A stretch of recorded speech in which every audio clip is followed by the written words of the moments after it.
यसै साता मौद्रिक नीति जारी गर्ने गरी राष्ट्र बैंक तयारीमा जुटेको छ। प्रधानमन्त्री शेरबहादुर देउवाको नेतृत्वमा नयाँ सरकार बनेपछि तयारी अवस्थामा रहेको मौद्रिक नीति पनि राष्ट्र बैंकले सार्वजनिक गरेको छैन। कोरोनाले यति बेला नेपालको अर्थतन्त्र नै आउट अफ ट्र्याकमा छ। यस्तो बेला वित्तीय क्षेत्रलाई चलायमान बनाउन मौद्रिक नीतिले विशेष भूमिका खेल्ने अपेक्षा गरिएको छ। त्यसमा पनि सरकार परिवर्तनले नयाँ कार्यक्रम समेट्नुपर्ने बाध्यता केन्द्रीय बैंकलाई छ। सरकारको प्राथमिकता र प्रक्षेपणलाई हेरेर मात्रै चालु आर्थिक वर्षको मौद्रिक नीति सार्वजनिक गरिने केन्द्रीय बैंकले बताएको छ। राष्ट्र बैंकका गभर्नर महाप्रसाद अधिकारी सरकार परिवर्तन भएकाले नयाँ सरकारको बजेटको आकार, प्राथमिकता र प्रक्षेपण हेरेर मात्रै चालु आर्थिक वर्षको मौद्रिक नीति सार्वजनिक गरिने बताउँछन्।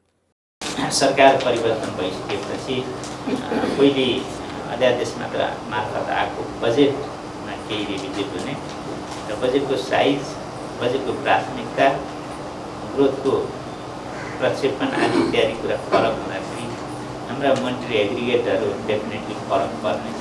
साइज फरक पर्दा प्राइभेट सेक्टर क्रेडिट के कति भने त्यसै गरी हाम्रो मनी सप्लाईको लेभल कति राख्नुपर्ने, यी कुराहरू प्रत्यक्ष रूपमा गाँसिएको विषय भएकोले हामी केही समय पर्खिरहेको अवस्था छ। यस वर्षको मौद्रिक नीतिले पनि कोरोना प्रभावित क्षेत्र र व्यवसायीहरूलाई सहुलियत दिने कामलाई निरन्तरता दिने आकलन गरिएको छ।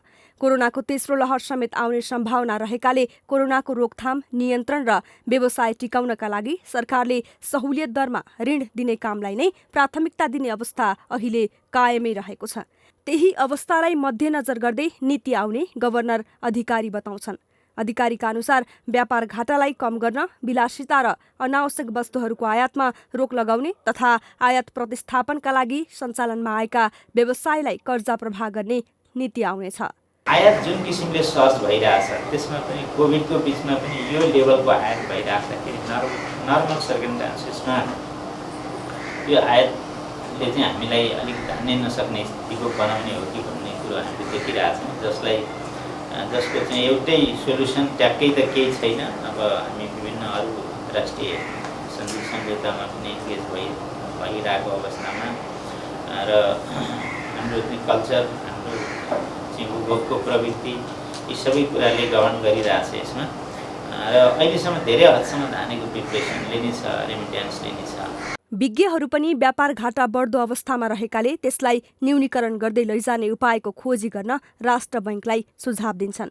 पूर्व अर्थमन्त्री वर्षमान पुन व्यापार घाटा कम गर्न विलासिताका वस्तुहरूको आयातमा रोक लगाउनु पर्ने तर्क गर्छन्। हाइलाइट गर्नुभयो विलासिता र अनावश्यक वस्तु आयातमा नियन्त्रण गर्नु भएन भने अलिकति यो चाप अलिकति भुक्तानी सन्तुलनमा कहीँ न कहीँ चाप देखिन्छ, छिट्टै बढ्ने देखिन्छ।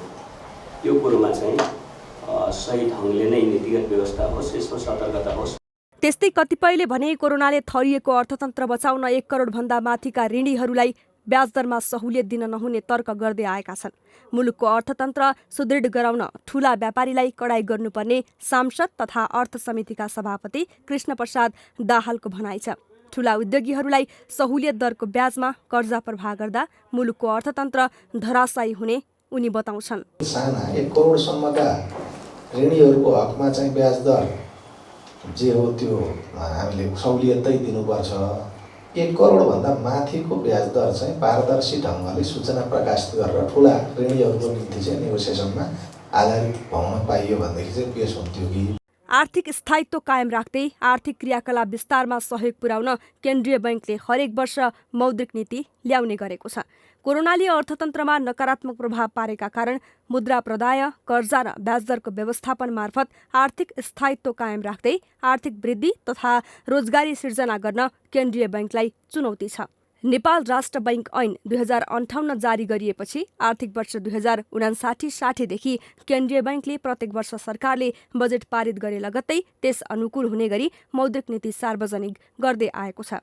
तर चालु आर्थिक वर्षको बजेटलाई संशोधन गर्ने भनिएकाले मौद्रिक नीति त्यसकै पर्खाइमा छ। यो हो समाचारका लागि बिजनेस ब्युरोको रिपोर्ट।